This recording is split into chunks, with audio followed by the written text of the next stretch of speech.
Assalamualaikum warahmatullahi wabarakatuh. Alhamdulillahi rabbil alamin.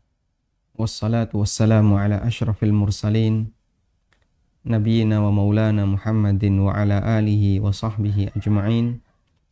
Wa ashhadu an la ilaha illallah wahdahu la syarikalah. Wa ashhadu anna Muhammadan abduhu wa rasuluh. Salawatu rabbi wa salamu alaihi wa ala alihi wa ashabihi wa man sara ala nahjihi wa stanna bisunnatihi ila yaumiddin. Kembali kita akan melanjutkan pelajaran kita membaca buku Pasar Muslim dan Dunia Makelar.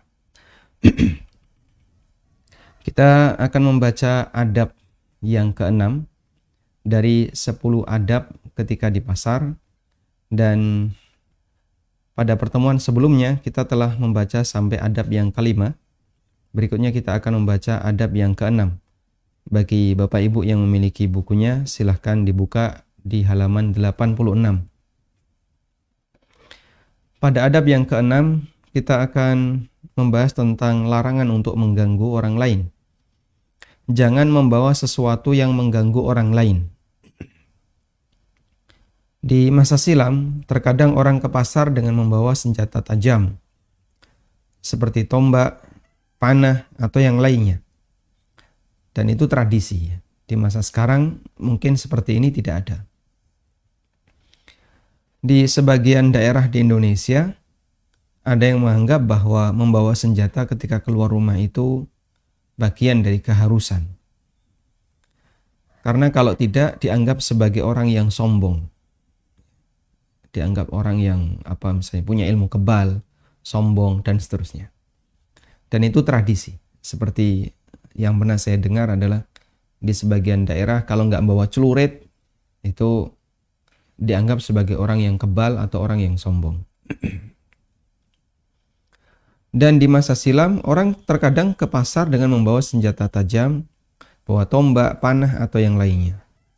Nabi SAW meminta agar yang membawa senjata tajam semacam ini mengamankan mata pisaunya, agar tidak mengganggu orang lain, tidak mengkhawatirkan bagi keselamatan orang lain.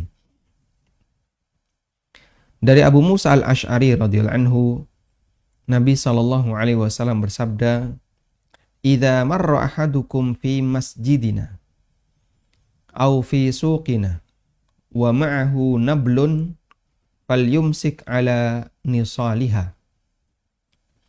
Apabila kalian ke masjid atau melewati pasar dan membawa anak panah atau membawa tombak, falyumsik ala nisaliha, maka hendaknya dia perhatikan bagian mata tajamnya. Karena bisa jadi ketika jalan tiba-tiba nusuk orang, mengenai badan orang lain.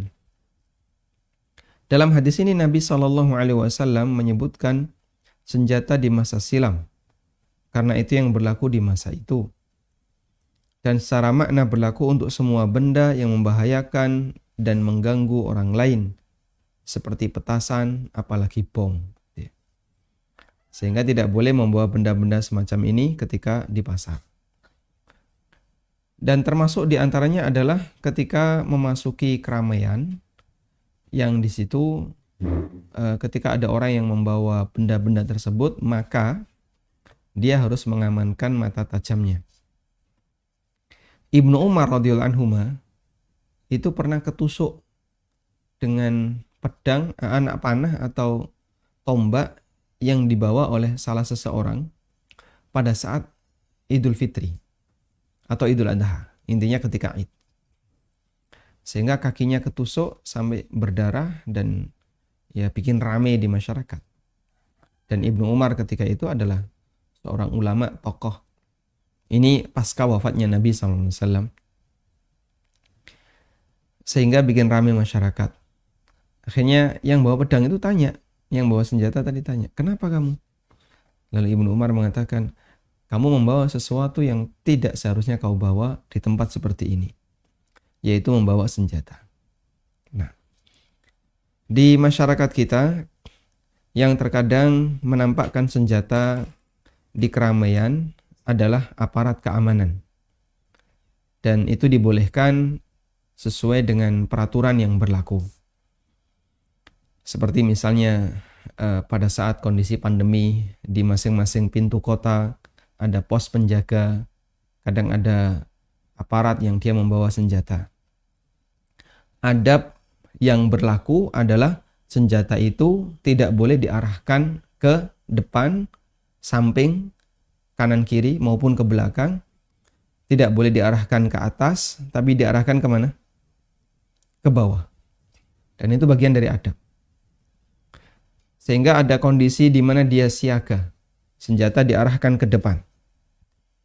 Ada kondisi di mana posisi senjata ini hanya sebagai aksesoris ketika proses penjagaan. Lalu ditaruh di bawah. Arahnya diarahkan ke bawah. Dan itu bagian dari adab. Sehingga insya Allah praktek seperti ini, jika memang itu adalah hal yang sudah sesuai dengan peraturan, tidak dilarang, namun dengan memperhatikan adab, tidak boleh diarahkan kepada siapapun dan harus diamankan. Matikan matikan apa itu? Yang ketika itu dimatikan, kunci ya, dikunci sehingga ketika pelatuk ketarik pun tidak akan mengeluarkan peluru. Selanjutnya, adab berikutnya adalah tundukkan pandangan. Pasar adalah contoh tempat ikhtilat yang paling mudah kita dapatkan. Bahkan bagi sebagian orang, pasar menjadi arena untuk mencari senggolan. Karena itu, jika memang harus masuk pasar, gunakan prinsip bertakwalah kepada Allah semampu Anda. Tundukkan pandangan, jaga jarak aman, hindari sentuhan. Ya, ini saya tidak bicara masalah pandemi ya. Dan seterusnya. Maksudnya adalah semua yang berkaitan dengan lawan jenis. Kalau kondisi pandemi berarti kita perlu terapkan 5M, mulai dari mencuci tangan, memakai masker dan seterusnya sampai menghindari kerumunan. Kalau ini kaitannya dengan masalah dosa. Dan kita semaksimal mungkin ketika di tempat seperti ini pasti akan ada aurat, pasti akan ada ikhtilat, pasti atau sangat berpeluang besar terjadi sentuhan.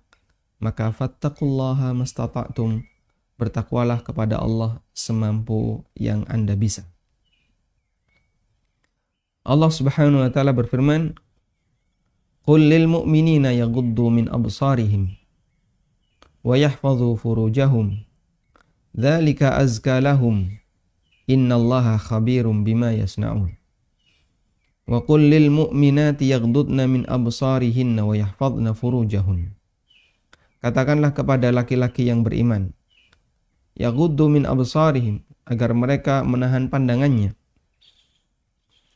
wa yahfazu furujahum, dan memelihara kemaluannya, dzalika azka lahum, yang demikian itu adalah lebih suci bagi mereka. Innallaha khabirum bima yasnaun, sesungguhnya Allah Ta'ala maha mengetahui apapun yang mereka kerjakan. Wa qul lil mu'minati yaghdudna min absarihinna wa yahfazna furujahun, dan perintahkan kepada mukminat agar mereka menundukkan pandangan mereka, wa yahfazna furujahunna, dan menjaga kemaluan mereka. Dan ini hal yang umum. Dan jamaah dimuliakan Allah, apakah posisi kemaksiatan seperti ini menyebabkan penghasilan di pasar menjadi haram? Jawabannya tidak. Artinya begini, kalau ada orang yang berdagang di pasar dengan semua potensi maksiat yang ada, apakah kemudian pendapatannya jadi haram? Tidak. Kenapa? Karena dia ketika melakukan maksiat itu tidak ada kaitannya dengan zat dan praktek jual beli yang dia lakukan. Sehingga saat dia berada di pasar, dia mungkin melakukan ikhtilat. Dia berada di tengah yang penuh dengan aurat, tercecer di mana-mana aurat itu. Terus dia berdagang. dan potensi maksiat sangat besar. Tapi maksiat ini mau dilakukan di pasar, mau dilakukan di mal, mau dilakukan di bandara, atau di tempat-tempat yang lainnya, semuanya tetap statusnya sama, yaitu berdosa. Sehingga keberadaan maksiat itu di pasar tidak mempengaruhi proses jual belinya.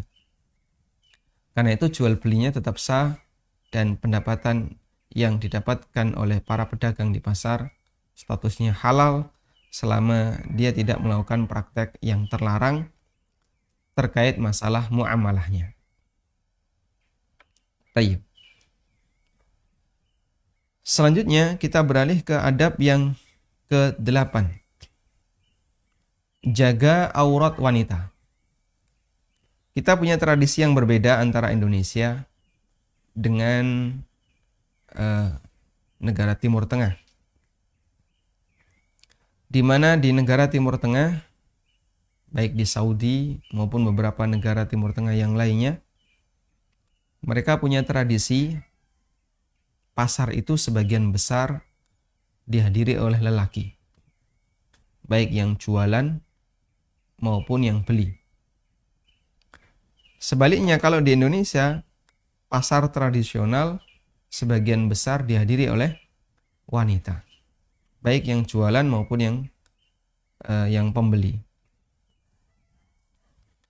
Karena itu bagi para wanita ada kewajiban tambahan. Setiap kali keluar rumah, bahwa dia harus berusaha menjaga auratnya dan tidak menampakkannya. Pelanggaran semacam ini termasuk di antara bentuk tabarruj yang haram. Allah mengajarkan waqarna fi buyutikunna wala tabarrajna tabarrujal jahiliyatil ula. Hendaknya kamu tetap di rumahmu dan janganlah kamu melakukan tabarruj sebagaimana tabarruj yang dilakukan oleh orang-orang jahiliyah di masa silam. Dalam satu ayat ini Allah Subhanahu wa taala menggandengkan antara perintah dengan larangan. Ada satu perintah dan ada larangan. Perintah plus larangan dalam satu kalimat yang sama. Maka kesimpulan yang berlaku di sini adalah perintah itu akan terlaksana ketika larangannya tidak dilanggar. Perintah akan terlaksana ketika larangannya tidak dilanggar. Sehingga jika yang nomor satu ini dilakukan, namun yang kedua tidak dilakukan, maka dia belum disebut melaksanakan perintah. Misalnya ya, ada orang tua yang pesan sama anaknya, kamu harus tetap di rumah, jangan main-main keluar. Maka otomatis begitu anak itu main keluar, dia melanggar perintah tadi. Meskipun dia keluar ke tetangganya, atau dia keluar di depan rumah. Karena tadi larangannya adalah jangan main di luar. Kamu harus makan. Jangan cuma tidur saja. Nah, kalau ada anak yang cuma tidur aja, berarti dia belum melaksanakan perintah harus makan. Karena perintahnya harus makan, jangan tiduran saja. Kamu harus belajar, jangan jangan nge-game saja. Sehingga kalau dia nge-game, maka berarti dia telah melanggar perintah yang ada di depannya. Ayo. Dan demikian pula ketika perintah itu ditinggalkan, maka di saat yang sama berarti dia melakukan larangan. Dia melanggar larangan. Ketika perintah itu ditinggalkan, di saat yang sama dia akan melanggar larangan. Sehingga di sini di bagian nomor 1 ada perintah tinggal di rumah. Jangan banyak keluar rumah para wanita. Waqarna fi buyutikunna. Di bagian nomor 2 larangan tabarruj. Larangan tabarruj. Sehingga kita bisa menyimpulkan siapa yang sering keluar rumah pasti dia tabarruj. Siapa yang sering keluar rumah di saat yang sama dia pasti akan tabarruj. Karena itu seorang wanita ketika keluar rumah berpotensi menjadi pengundang syahwat bagi pandangan siapapun. Di saat itulah dia mungkin akan berdandan, dia mungkin akan menggunakan sesuatu yang mengundang perhatian orang, dan seterusnya. Sehingga siapa yang sering keluar rumah, rajin keluar rumah, di saat yang sama dia akan melanggar larangan tabarruj. Tayyib. Ibnul Jauzi dalam tafsirnya menyebutkan dua keterangan ulama tentang makna tabarruj. Yang pertama adalah keterangan Abu Ubaidah. At-tabarruju ayyubrizna mahasinahunna. Tabarruj adalah seorang wanita menampakkan kecantikannya di hadapan lelaki yang bukan mahram. Dan tradisi di masyarakat kita, wanita ketika keluar rumah itu dandan. Dia nggak pede kalau kelihatan rembes gitu ya. Kelihatan belum mandi, kelihatan nggak seger. Tradisinya namanya keluar rumah dandan. Ya. Pakai benges ya. Kemudian celaan dan seterusnya. Kemudian keterangan Az-Zajjaj. At-tabarruju idharuz zinati wa ma yustad'a bihi syahwatur rajul. Tabarruj adalah menampakkan bagian yang indah. Bagian yang indah itu apa? Aurat. Dan segala yang mengundang syahwat, wa ma yustad'a bihi syahwatur rajul, dan segala yang mengundang syahwat lelaki yang bukan mahram. Misalnya dengan menggunakan pakaian ketat atau berdandan atau yang lainnya, termasuk juga memakai perhiasan yang keluar suara, gelang kaki itu ya, kadang dipakai. Tayyib, intinya semua itu adalah kebiasaan orang jahiliyah dan seorang muslimah dilarang untuk meniru kebiasaan buruk seperti itu. Namun Masya Allah jamaah yang dimuliakan Allah, praktek pelanggaran seperti ini di tempat kita, di masyarakat kita sangat banyak. Bahkan bisa jadi lebih parah dibandingkan kondisi masyarakat jahiliyah di masa silam. Karena terkadang mereka secara sengaja menampakkan bagian aurat yang itu barangkali tidak pernah ditampakkan oleh masyarakat jahiliyah di masa silam. Kita mohon kepada Allah Subhanahu wa taala semoga Allah memberikan kita keselamatan. Nas'alullahal afiyah. Dan hindari memakai wangian. Bisa jadi wanita yang memakai wangian menjadi pezina tanpa sadar. Di sini mungkin perlu dikasih tanda kutip ya. Menjadi pezina tanpa sadar maksudnya gimana? Dalam hadis dari Abu Musa al-Ash'ari radhiyallahu anhu, beliau mengatakan, ayyuma imra'atin ista'tarat thumma kharajat liyujada rihuha fahiya zaniyah. Kata Abu Musa al-Ash'ari, wanita manapun yang memakai wangian lalu dia thumma kharajat, kemudian dia keluar rumah, liyujada rihuha, agar para lelaki bisa mencium wanginya, fahiya zaniyatun, maka dia pezina. Dan pelanggaran seperti ini, kembali kami sampaikan, cukup banyak. Bahkan sangat banyak. Dan mereka melanggar hadis ini tanpa sadar. Berarti bau dong Pak. Saya tidak katakan bau. Tapi yang saya disampaikan dalam hadis ini adalah jangan keluar rumah dengan menggunakan wangian.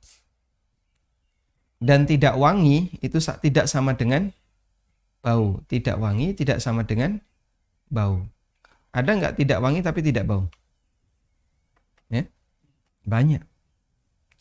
Tidak wangi tapi dia tidak bau. Ya insya Allah ibu-ibu paham ya. Bagaimana teori tidak wangi tapi tidak bau. Sehingga intinya tidak diperbolehkan ketika keluar rumah menggunakan parfum atau wangian yang menyebabkan ketika orang lewat gitu mencium bau wanginya. Dan itu bisa menyebabkan timbulnya syahwat. Baik, hal yang ma'ruf ya, satu hal yang umum. Kalau ibu-ibu sudah mau berangkat ke kantor gitu kan, kemudian naik motor ngebut, nah itu yang di belakangnya dapat apa? Bau wanginya. Sampai ada salah satu jamaah di Jakarta. Itu gimana ya? Saya kalau disalip ibu-ibu yang mau ke kantor, mbak-mbak yang mau ke kantor, itu saya harus tahan nafas atau bagaimana? Ya kalau begitu jangan sampai disalip oleh mereka, Anda harus kebut-kebutan dengan mereka. Baik. Kita lanjutkan. Yang ke-9, hindari pemborosan dan tabdzir. Dua pelanggaran dalam masalah harta. Yang pertama pemborosan. Allah Ta'ala berfirman, وَلَا تُسْرِفُوا إِنَّهُ لَا يُحِبُّ الْمُسْرِفِينَ. Janganlah bersikap boros, sesungguhnya Allah tidak mencintai orang yang boros. وَلَا تُسْرِفُوا إِنَّهُ لَا يُحِبُّ الْمُسْرِفِينَ. Allah tidak mencintai orang yang boros. Kemudian tentang tabdzir, Allah Ta'ala nyatakan dalam Al-Quran, وَلَا تُبَدِّرْ تَبْدِيرًا Innal mubadzirina kanu ikhwanas syayatin. Janganlah kalian melakukan tindakan tabdzir, sesungguhnya orang-orang mubadzir itu temannya setan. Ada tabdzir, ada mubadzir. Bedanya apa? Kalau ini perbuatan, kalau ini pelaku. Allah Subhanahu wa taala melarang wala tubadzir tabdzira innal mubadzirin. Jangan melakukan tabdzir, sesungguhnya para mubadzir. Mubadzir itu pelakunya. Sesungguhnya orang yang berbuat tabdzir. Meskipun dalam bahasa masyarakat kita mubadzir itu perbuatan. Itu perbuatan mubadzir. Nah, itu keliru ya. Itu praktek mubadzir. Itu kalimat ini keliru. Yang benar itu perbuatan tabdzir. Namun karena kita berbicara dengan bahasa kita, ya pokoknya yang penting dipahami maksudnya dan itu sudah hal yang ma'ruf, insya Allah tidak masalah. Tapi kalau pakai bahasa Arab ya jangan sampai salah di sini. Lalu apa beda tabdzir dengan israf? Ini telah dijelaskan oleh Ibnu Abidin, ulama Hanafiyah. Beliau mengatakan annal israfa sarfu syai'i fima yanbaghi zaidan ala ma yanbaghi.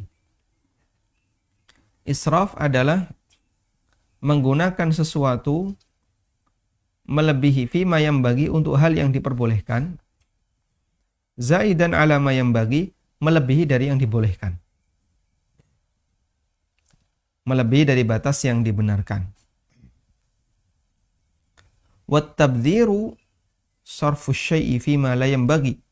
Sedangkan tabdzir adalah menggunakan sesuatu untuk hal yang tidak dibenarkan. Orang menggunakan apa yang dia miliki untuk berbuat maksiat, itu tabdzir. Tapi kalau israf untuk hal yang mubah, namun ya, melebihi batas. Sehingga mana yang sebenarnya lebih parah? Tabdzir ataukah israf? Mana yang lebih parah? Tabdzir lebih parah. Ini lebih parah dibandingkan israf. Karena itu Allah sebut dalam Al-Quran, mubadzir temannya setan. Innal mubadzirina kanu ikhwanas syayatin. Orang yang melakukan tabdzir temannya setan. Dan Allah sebut israf dengan sebutan innallaha la yuhibbul musrifin. Allah tidak menyukai orang yang melampaui batas. Sehingga ini disebut jadi temannya setan karena dia di posisi lebih parah, menggunakan nikmat yang Allah berikan untuk berbuat maksiat. Waliyadzubillah. Baik. Karena itu lakukan prinsip bijak dalam berbelanja. Buat daftar prioritas sesuai kebutuhan dan hindari belanja yang tidak dibutuhkan. Kalau sudah selesai, segera pulang. Jangan punya hobi suka jalan-jalan di pasar. Nah, dan salah satu di antara praktek israf yang sering kita saksikan di masyarakat adalah kalau sudah berurusan dengan makan-makan. Masya Allah ya. Ini dihidangkan. Sisa banyak buang. Dan yang paling sering kita lihat itu adalah ketika proses walimah. Ya. Seolah-olah orang itu bisa berlomba-lomba, apa istilahnya, jor-joran. Ya. Saling berbangga dengan hidangan makanan yang ada dalam acara walimah. Padahal yang dimakan dikit, sisa banyak, buang. Dan kadang para tamu undangan, mereka ngambil makanan, ngambil, yang dimakan cuma separuh, sisanya masih banyak. Kemudian dibersihkan oleh oleh yang pelayan tamu, pramu sajinya dibersihkan, dibuang. Jangan sampai kita melakukan itu, karena tindakan seperti ini adalah perbuatan israf yang dibenci oleh Allah Subhanahu wa taala. Sehingga pastikan kalau Anda makan, sesuaikan dengan ukuran dan jangan terlalu berlebihan ketika kita menghidangkan makanan. Selanjutnya, berikan hak jalan bagi orang lain. Di antara yang paling sering dilanggar para pelaku pasar adalah masalah hak jalan. Banyak di antara mereka meletakkan barangnya di luar ruko. Akibatnya jalanan menjadi sangat sempit. Bagaimana hukum semacam ini? Selama gangguan terhadap pengguna jalan masih bisa ditoleransi, dalam arti pengguna tidak mendapatkan gangguan yang sangat signifikan, insya Allah tidak masalah. Ibnu Qudamah rahimahullah mengatakan, wa yajuzul irtifaqu bil qu'ud fil wasi' min dzalika lil bai' wasyira' ala wajhin la yadhiqu ala ahadin. Diperbolehkan memanfaatkan tempat-tempat yang luas dengan menduduki tempat umum yang luas untuk jual beli selama tidak mengganggu orang lain dan tidak mengganggu pengguna jalan. Ya? Dan ini Ibnu Qudamah membahas tentang pasar di jalan. Ada orang jualan di pinggir-pinggir jalan, pasar di jalan. Lalu kata beliau, littifaqi ahlil amsar, alasannya adalah karena kesepakatan para ulama dan masyarakat muslim dari berbagai daerah fi jamil aqsar, di berbagai generasi dari waktu ke waktu. Sehingga sejak dulu yang namanya jalan kota Madinah, jalanan di Mekah, terutama yang berada di sekitar masjid, itu pasar. Sejak dulu ramai orang berjualan di situ. Ala iqrarin nasi ala dzalika, di mana masyarakat mereka membolehkan praktek semacam ini. Min ghairi ingkarin, tanpa ada pengingkaran. Wali annahu irtifaqun mubah, dan itu adalah bentuk pemanfaatan yang mubah. Min ghairi idrar, tanpa membahayakan orang lain. Falam yumna minhu kal ijtiyaz, sehingga tidak dilarang sebagaimana orang yang melewati jalan itu. Semua punya peluang untuk memanfaatkannya. Semua punya hak untuk memanfaatkannya. Namun jangan sampai yang memanfaatkan mengganggu orang lain yang memanfaatkan. Nah, Tayyib. Dan kalau sampai mengganggu ya, sehingga ruko naruh barangnya di luar, sampai kemudian meluber terlalu jauh, sehingga orang yang lewat kadang tidak bisa, atau terlalu sempit jadinya, maka tanggung jawab bagi pemilik ruko ini adalah untuk memindahkan barangnya ke wilayahnya. Tidak boleh mengganggu bagian jalan yang menyebabkan orang nggak bisa lewat. Di Tanah Abang itu, Masya Allah ya. Parkirnya itu kan sebenarnya di atas ya. Jadi untuk masuk parkir itu harus melewati para pedagang yang banyak sekali. Nah, 2 kali saya kajian di masjid atas itu kalau tidak salah di Blok F ya. Ketika mau masuk parkir, wah, tukang parkirnya itu mengusir banyak pedagang di kanan kiri jalanan menuju parkir. Banyak sekali. Tayyib. Padahal kalau dilihat motor aja mungkin tidak bisa lewat, tapi itu dilewati mobil. Sehingga dibersihkan dulu, mobil baru bisa lewat. Nah yang seperti ini sebenarnya tidak boleh ya.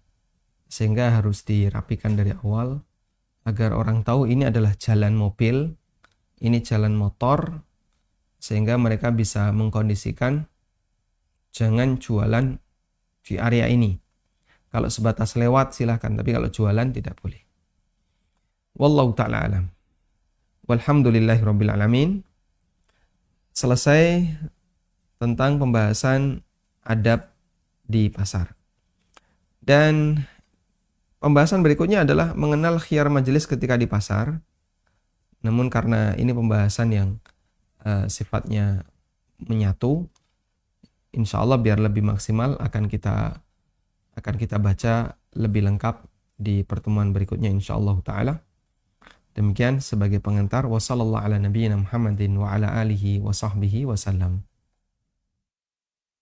Yayasan Amal Abadi Indonesia yang dibina oleh Ustadz Amin Nurbaits Hafizahullah saat ini tengah membangun gedung Sekolah Dasar Tahfidzul Quran Madinah Islamic Premier School, unit Kerajaan. Gedung ini dibangun di atas tanah seluas 646 meter persegi dan perkiraan biaya untuk tahap pertama 2 lantai mencapai 2,6 miliar. Salurkan donasi Anda untuk pembangunan Sekolah Dasar Tahfidzul Quran Madinah Islamic Premier School melalui rekening atas nama Yayasan Amal Abadi Indonesia, Bank Syariah Indonesia dengan kode bank 451, nomor rekening 7441 049999. Untuk info donasi hubungi 082 12345 7441. وما أنفقتم من شيء فهو يخلفه وهو خير الرازقين.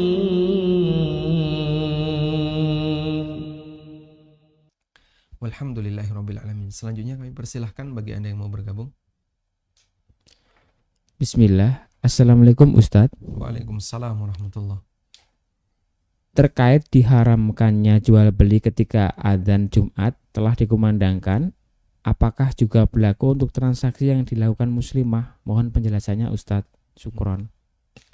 Terkait larangan untuk jual beli ketika adzan Jumat, fas'au ila dzikrillahi wa dzarul bai'.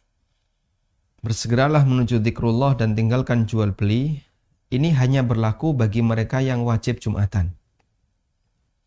Sedangkan yang tidak wajib Jumatan seperti anak kecil, kemudian ibu-ibu muslimah wanita, kemudian non-muslim, budak, musafir. Misalnya Anda mampir di mana misalnya di rest area. Dan rest area itu tidak ada masjid untuk Jumatan. Kemudian Anda ngisi di pom bensin, posisi Anda sebagai musafir. Maka insya Allah Anda tidak bersalah dalam masalah ini karena Anda tidak termasuk orang yang wajib Jumatan. Namun cari posisi yang penunggunya wanita ya, agar yang ngisi bensin itu bukan orang yang wajib Jumatan. Sehingga dalam transaksi itu harus ada kesesuaian. Yang wajib Jumatan tidak boleh bertransaksi saat adzan Jumat sudah dikumandangkan. Sehingga dia harus menyingkir untuk melakukan Jumatan. Tidak boleh ada di tempat transaksi seperti ini. Dan tidak boleh melayani transaksi maupun menjadi pembeli. Sementara yang tidak wajib Jumatan tidak berlaku larangan ini. Wallahu a'lam. Baik, silahkan. Silahkan Anda sudah terhubung. Waalaikumsalam warahmatullahi wabarakatuh. Barakallahu fiik, Ustaz.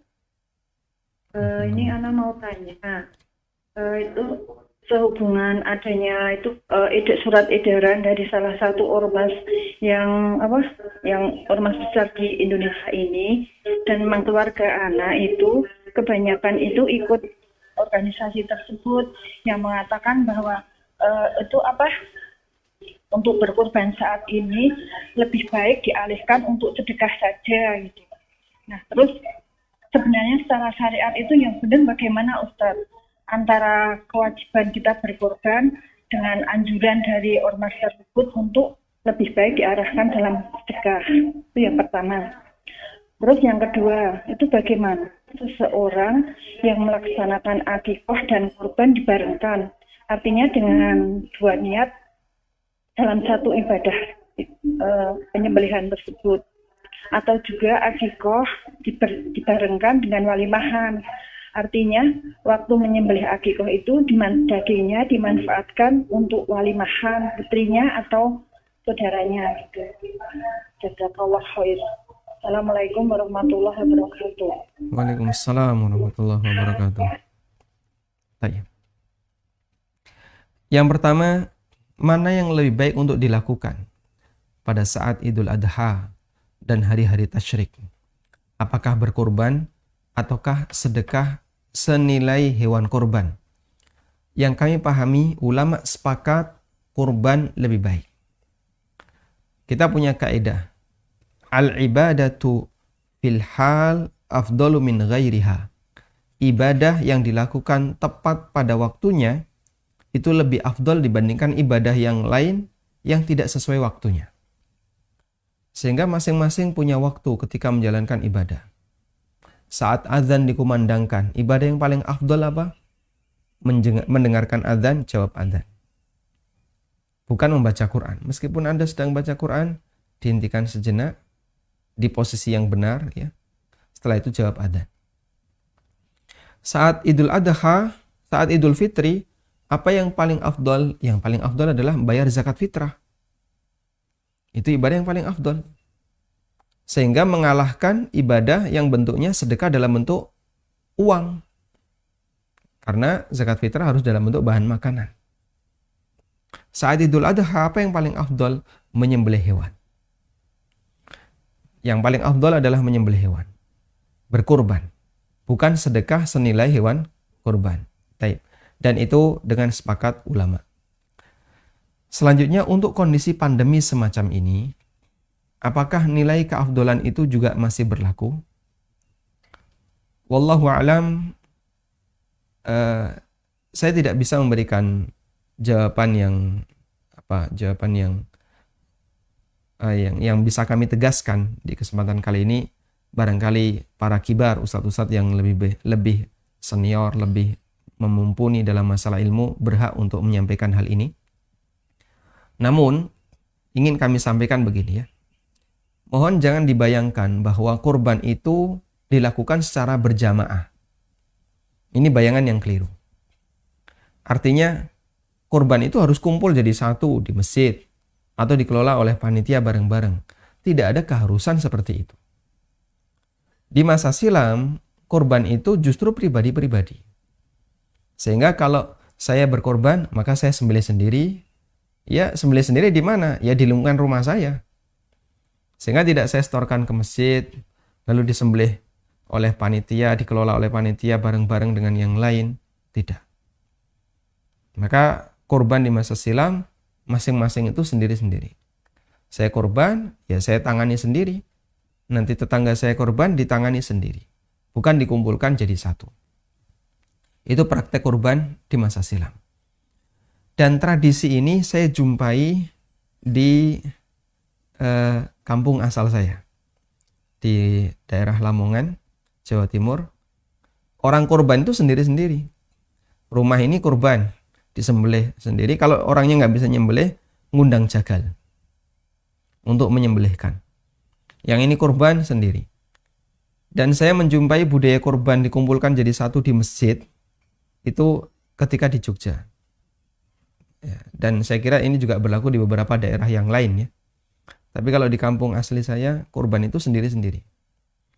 Nah, kalau misalnya kurban tidak memungkinkan untuk rombongan karena nanti bisa mengundang massa, ada banyak orang yang hadir, Anda bisa lakukan praktek sebagaimana yang pertama tadi. Kalau Bapak Ibu kurban, maka disembelih aja di rumah. Ya tentu saja bukan di dalam ya. Misalnya di rumah Anda ada halaman atau ada tempat yang aman untuk menyembelih, Anda silahkan sembelih di situ. Ya. Kemudian nanti ditangani sendiri dan setelah bersih dibagikan kepada tetangga atau siapa fakir miskin ada di sekitarnya. Insya Allah jika pertimbangannya adalah karena alasan pandemi, solusi ini bisa digunakan. Sehingga tidak perlu kumpul jadi satu di masjid atau di musola yang itu berpotensi mengundang massa. Karena pasti akan kumpul banyak panitia, akan kumpul banyak orang, sementara di posisi PPKM seperti ini sangat dibatasi. Sehingga bisa dengan pertimbangan yang tadi PPKM, gunakan metode kurban dengan cara disembelih sendiri di masing-masing rumah. Insya Allah itu yang lebih aman. Wallahu a'lam. Baik, lalu bagaimana hukumnya menggabungkan antara akikah dengan kurban? Ulama berbeda pendapat dalam masalah ini. Dan wallahu ta'ala alam, saya lebih cenderung mengatakan bahwasanya dua ini boleh digabungkan. Sehingga tidak jadi masalah ketika kurban dengan akikah digabungkan. Satu binatang disembelih dengan niat ini adalah kurban dan sekaligus akikah.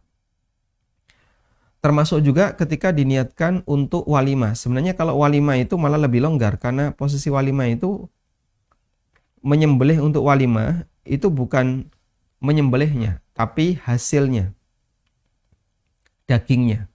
Dagingnya nanti mau digunakan untuk kegiatan walimah. Nah, masalah penggunaan daging mau dipakai walimah, mau dimakan sate, untuk keluarga, mau disimpan dan seterusnya, ada kelonggaran. Sehingga kalau untuk walimah di sini nggak jadi masalah Anda berkorban dengan niat nanti dagingnya akan dipakai untuk acara walimahan. Sedangkan kalau akikah itu memang ada ibadah dalam bentuk menumpahkan darah binatang, menyembelih binatang. Karena itu Nabi SAW menyebutkan tentang akikah, lil gulami syataini walil jariyati syatun tudbahu yauma sabi'ihi, disembelih pada hari ke-7, sehingga ada waktu penyembelihan, waktu tertentu penyembelihan. Karena itu masalah akikah begini ya, kalau ada orang akikah di hari Senin atau di hari Jumat misalnya, akikahnya di hari Jumat karena lahirnya di hari Sabtu, akikahnya di hari Jumat.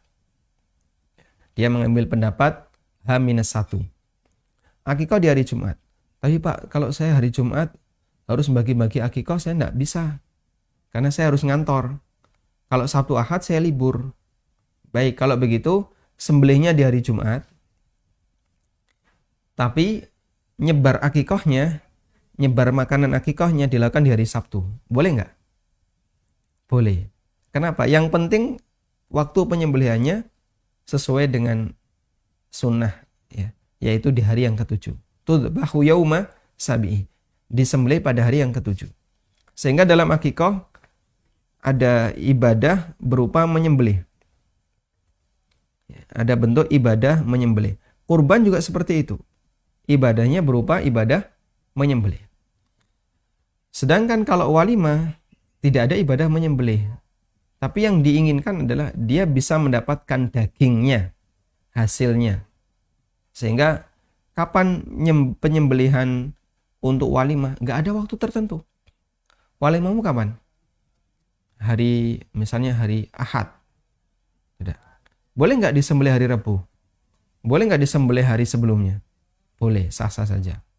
Karena dalam masalah waktu penyembelihan waktu penyembelihan untuk walimah tidak ada ketentuan tertentu. Itu menunjukkan bahwasanya walimah itu bukan ibadah yang di situ ada anjuran untuk menyembelih. Makna sabda Nabi SAW, "Aulim walau bisyat." Ya, lakukanlah walimah walaupun dengan seekor kambing. Maksudnya adalah masalah hidangan. Agar orang yang walimah bisa memberikan hidangan makanan yang lebih enak, maka Nabi SAW menyuruh Abdurrahman bin Auf untuk menyembelih kambing sebagai walimah nikahnya. Wallahu a'lam. Baik, silahkan. Halo, Assalamualaikum. Waalaikumsalam warahmatullahi.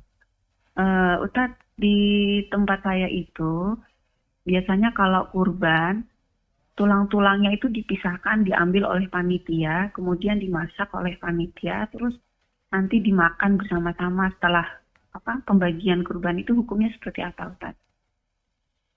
Terus pertanyaan yang kedua, Ustadz, bagaimana hukumnya jika anak kecil usia 4-5 tahun jajan sendiri ke warung kelontong gitu? Sahkah hukumnya jual beli transaksi tersebut? Baik, cukup Bu. Gitu, Ustadz. Jazakallah khair atas penjelasannya. Assalamualaikum warahmatullahi wabarakatuh. Waalaikumsalam warahmatullahi wabarakatuh. Apa hukumnya tulang-tulang dikumpulin terus nanti dimasak, dimakan bersama seluruh panitia? Jawabannya insya Allah tidak masalah, karena makan bersama di sini statusnya bukan sebagai upah, tapi untuk kegiatan bersama. Kemudian namanya kerja bakti, kadang orang makan-makan. Nah, kemudian makan-makan itu yang mau dimakan diambilkan dari daging korban, hasil korban. Insya Allah tidak masalah. Hal yang diperbolehkan dan tidak ada pelanggaran yang saya pahami dalam masalah ini. Dan di samping itu dalam makan-makan panitia juga tidak membatasi, dalam arti yang bukan panitia dilarang makan. Nggak ada kayak gitu ya. Sampai pun kadang ada orang yang lewat mampir, dia dipersilahkan untuk makan. Artinya itu adalah hal yang tidak dipahami sebagai gaji, upah, tapi dipahami sebagai kegiatan bersama di mana orang diizinkan untuk mengkonsumsi hasil kurban bersama-sama. Selanjutnya yang kedua, apa hukum anak-anak jajan di usia 4 atau 5 tahun atau bahkan di usia mendekati balik? Salah satu di antara syarat dalam transaksi jual beli, subjek pelaku jual beli, pelaku akad harus sudah balik. Ya. Karena ahliyatut tasarruf itu kata para ulama syaratnya ada 3. Berakal, balik, dan dewasa, rasyid. Berakal, balik, dewasa. Berarti kalau belum balik gimana? Yaitu belum memenuhi syarat. Kalau belum balik berarti belum memenuhi syarat. Terus kalau anak-anak kecil gimana itu kalau jajan? Nah, para ulama mengatakan muamalah dengan anak kecil. Muamalah dengan anak kecil.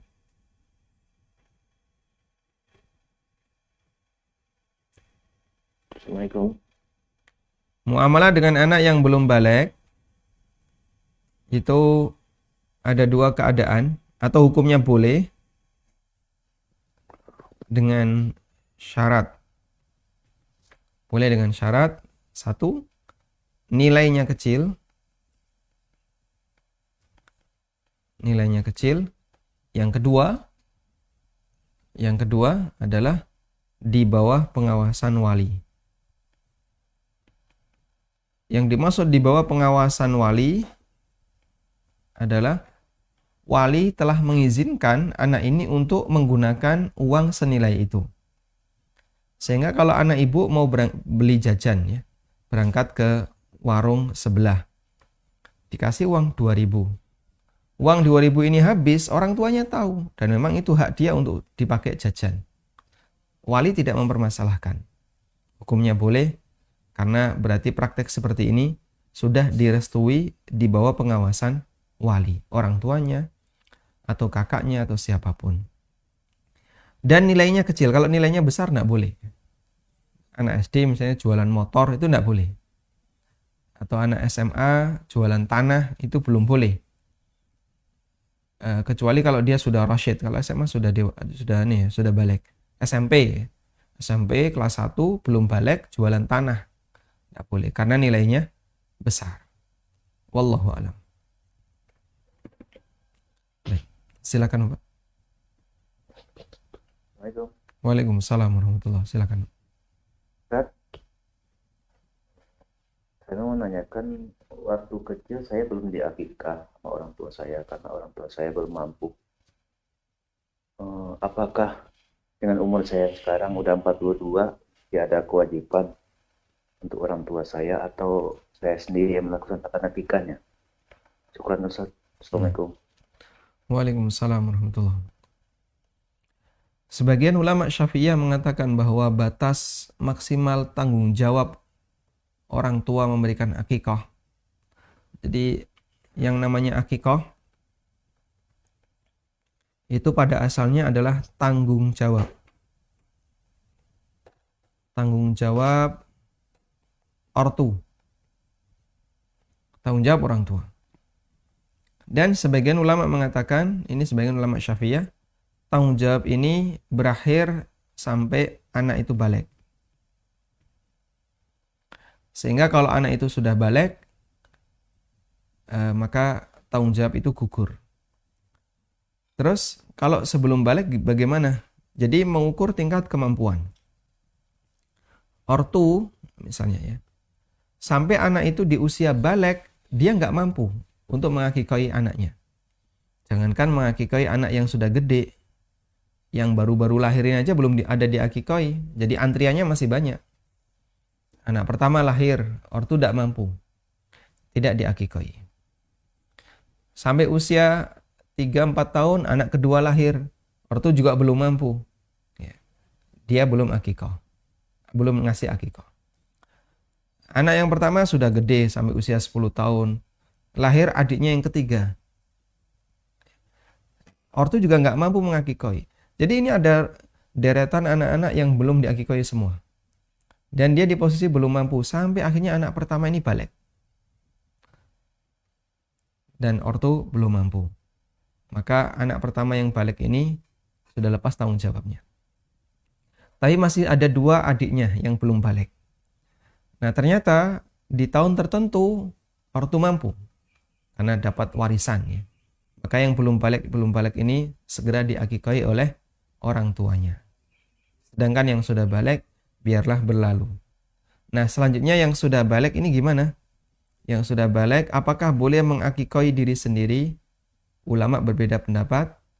Dan pendapat yang disampaikan oleh Syekh bin Baz rahimahullah adalah boleh akikah sendiri. Boleh akikah sendiri. Karena itu kalau bapak mau akikah sendiri, sebagian ulama membolehkan hal ini. Dan kami sarankan segera dilakukan. Sehingga nanti Anda bisa menyembelih 2 kali akikah dan kurban. Wallahu a'lam. Bismillah, Ustadz, saya bekerja sebagai fotografer atau tukang foto pengantin. Bagaimana hukumnya, boleh apa tidak? Saya baru mengenal sunnah. Barakallahu fikum. Wa marhaban bikum. Semoga Allah Subhanahu wa taala memberikan keteguhan hati bagi Anda yang mengenal sunnah Nabi SAW, berusaha untuk komitmen dengan ajaran beliau. Dan selanjutnya silahkan Anda mengukur untuk foto wedding ya. Itu kira-kira potensi bermasalahnya seberapa besar. Karena dalam tradisi wedding, resepsi, pernikahan, dan seterusnya di negara kita namanya aurat, tabarruj, dandan, dan seterusnya hal yang biasa. Sehingga bisa dipastikan kalau posisi Anda pekerjaannya seperti itu, akan menjumpai banyak hal yang bermasalah. Dan foto itu akan dipakai oleh mereka untuk dipajang. Ya. Kadang prewedding, kemudian dipajang di depan. Ya. Undangan akad nikah. Ya, undangan akad nikah. Dan di depan sudah ada foto antara pengantin lelaki dengan perempuan. Di depan sudah ada foto. Loh, ini foto, nah, fotonya ya foto, bukan foto berjarak gitu ya. Bukan jaga jarak 1 meter, 2 meter, bukan. Fotonya foto mesra antara laki dan wanita. Undangannya undangan akad nikah. Sehingga Anda bisa pastikan foto ini terjadi kapan. Sebelum atau sudah akad nikah? Pasti terjadi sebelum akad nikah. Maka di posisi foto pre-wedding atau foto wedding, jelas di situ akan ada banyak sisi pelanggaran, sehingga kami sarankan kalau ada pekerjaan yang lain silahkan beralih ke situ. Semoga Allah memberikan dan membukakan keberkahan untuk Anda. Nah, silahkan. Assalamualaikum Ustadz. Ustadz, bila seorang meninggal dan mendapatkan uang duka tanpa meminta, hak siapakah uang tersebut Ustadz? Baik. Definisi harta warisan itu adalah harta yang ditinggalkan oleh mayit gini ya. Konsekuensinya berarti harta itu sudah dimiliki oleh si mayit ini sebelum meninggal. Sehingga warisan adalah milik mayit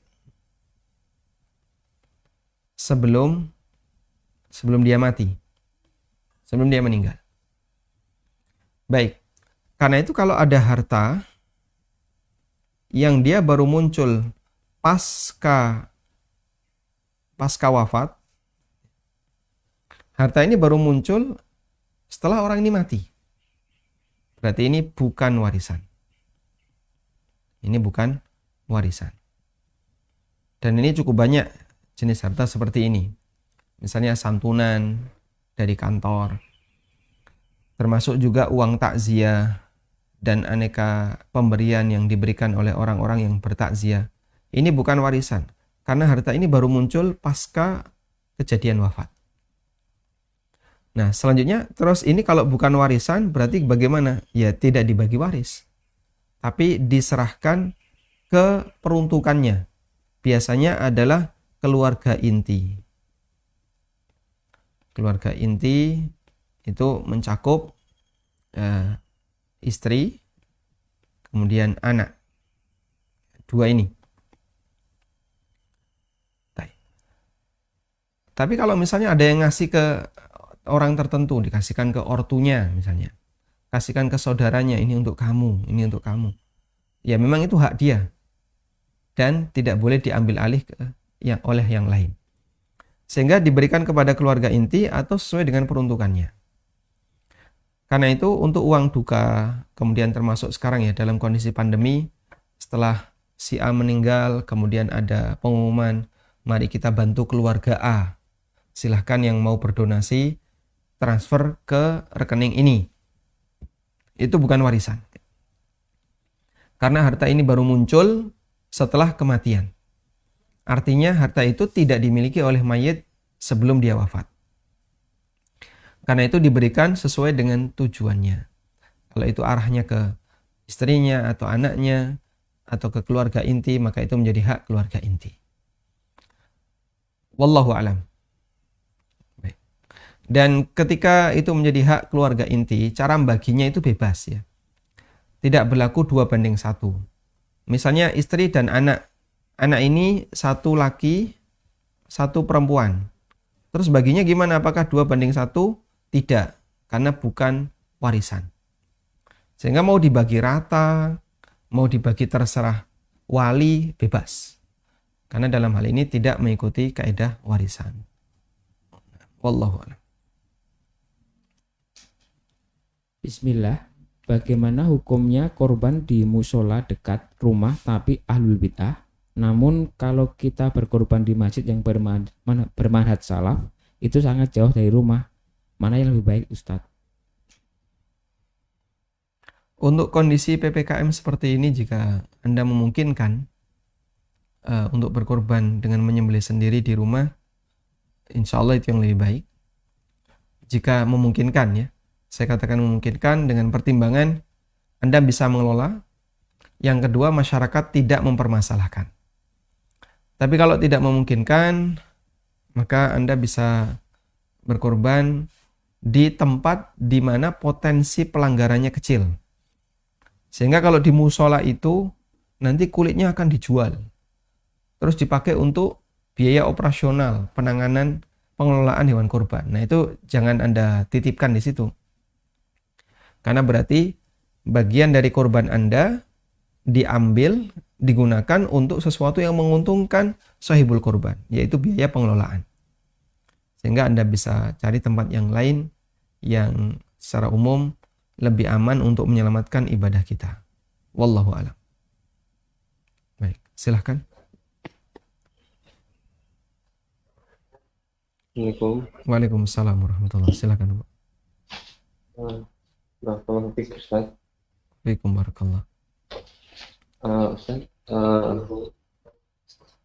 untuk orang tua kami lansia, Ustaz. Jadi kalau semalam tuh nggak bisa tidur ya, Ustaz. Cuman ini kan subuhnya belum bangun nih. Itu beliau uzur atau mesti kita bangun untuk sholat, Ustaz? Pikun atau tidak, Pak? Sudah mulai, Ustaz. Sudah mulai, tapi Iya. akal masih ada, masih bisa diajak komunikasi dengan baik. Nggak bisa, Ustaz. Bicara udah nggak bisa. Maksudnya beliau paham bicara nggak bisa, tapi paham kita bicara? Paham, cuman nggak bisa ngebalas, Ustaz. Baik. Mohon untuk tetap baik. Satu lagi, Ustaz. Ada lembaga penjamin untuk membantu muslimin untuk keluar dari riba nggak, Ustaz ya? Lembaga apa, Pak? Penjamin kayak keluar dari riba, Ustaz. Baik. Penjamin ya? Iya, selain bank konvensional, jadi ada nggak kalau muslimin punya yayasan atau apa lembaga gitu, Ustaz? Baik. Iya. Cukup, Bapak? Syukran, Ustaz. Jazakallahu khair. Assalamualaikum. Waalaikumsalam barakallah. Baik, untuk yang pertama, ketika ada seorang lansia yang dia sudah mulai menunjukkan tanda-tanda pikun. Intinya kata kunci dalam masalah ini adalah apakah akalnya masih berfungsi ataukah tidak. Kalau akalnya masih berfungsi, namun kadang lupa, kadang nyambung, tapi lebih dominan berfungsi, berarti muslim yang wajib sholat. Dan Anda harus ingatkan untuk sholat. Sehingga orang tua dibangunkan, sholat sebisanya, lalu sebaiknya beliau jadi makmum, ya, sehingga anaknya nanti ikut sholat, jadi imam, dikeraskan bacaannya biar orang tua tidak kesulitan untuk melaksanakan sholat, karena tinggal ngikuti saja. Selama akalnya masih ada, karena kata kunci dalam sholat adalah selama akal ada, orang harus sholat. Caranya semampunya, mau sambil duduk, mau berbaring, mau bagaimanapun, semampunya. Baik. Kemudian yang kedua, adakah lembaga penjamin? Kalau penjamin tidak ada, Pak. Kalau yang membantu mungkin ada. Dan dua hal ini berbeda. Kalau penjamin, saya belum menjumpai yang menjamin semua kredit masyarakat yang ingin ditutupi dari riba, silahkan ke kami, tidak ada. Tapi kalau membantu itu sifatnya hanya sukarela. Ini ada di beberapa daerah. Di Jogja ada, di beberapa daerah yang lain alhamdulillah juga ada. Cuman biasanya mereka membatasi wilayah karena masalah verifikasi dan tingkat keamanan. Sehingga untuk di Jogja hanya berlaku di Jogja. Karena itu kalau Anda berada di luar Jogja, lembaga ini belum bisa memberikan layanan. Wallahu a'lam. Baik. Silakan. Halo, Assalamualaikum. Waalaikumsalam warahmatullahi. Ustadz, bagaimana hukumnya jika kita menerima makanan gitu dari acara 7 harian tahlilan gitu, Ustadz? Nah. Jazakallahu khair Ustadz atas penjelasannya. Assalamualaikum warahmatullahi wabarakatuh. Waalaikumsalam warahmatullahi wabarakatuh. Dulu ada beberapa sahabat yang mereka diberi hadiah oleh orang Majusi pada saat hari raya, perayaan Majusi. Ada juga yang dikasih hadiah oleh Yahudi saat perayaannya. Dan diterima.